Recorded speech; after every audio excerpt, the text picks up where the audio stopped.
નમસ્કાર, star India TV ન્યૂઝમાં આપનું હાર્દિક સ્વાગત છે। આપ જોઈ રહ્યા છો સ્ટાર ઇન્ડિયા ટીવી ન્યૂઝ। સત્યની વાતે સત્યની સાથે। મુખ્યમંત્રી શ્રી ભૂપેન્દ્રભાઈ પટેલે રાજ્યમાં ભારે વરસાદને કારણે સર્જાયેલી પરિસ્થિતિનો તાગ મેળવવા ગાંધીનગર સ્થિત સ્ટેટ ઇમરજન્સી ઓપરેશન સેન્ટર ખાતે ઉચ્ચ સ્તરીય બેઠક યોજી હતી તથા વરસાદગ્રસ્ત જિલ્લાઓના કલેક્ટરશ્રીઓ, મ્યુનિસિપલ કમિશનરશ્રીઓ તથા જિલ્લા અધિકારીશ્રીઓ પાસેથી વિડીયો કોન્ફરન્સના માધ્યમથી તલસ્પર્શી વિગતો મેળવી હતી।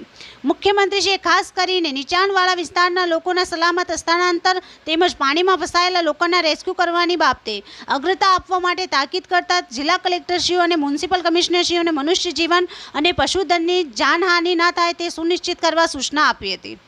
આ સંદર્ભે મુખ્યમંત્રીશ્રીએ એનડીઆરએફ, એસડીઆરએફ, સ્થાનિક પોલીસની મદદથી લોકોના રેસ્ક્યુ તેમજ સ્થળાંતર અંગેની કામગીરી વિગતો મેળવી હતી। આ ઉપરાંત મુખ્યમંત્રીશ્રીએ રાજ્યમાં થયેલા ભારે વરસાદના પરિણામે નદીઓ, જળાશયોમાં આવેલા પાણીની સ્થિતિની પણ વિગતો મેળવી હતી।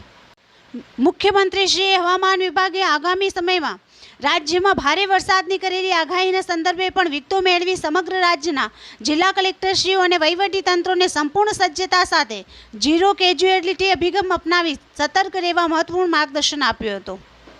Star India TV news Dahod reporter Yogesh Makwana, જિલ્લા દાહોદ।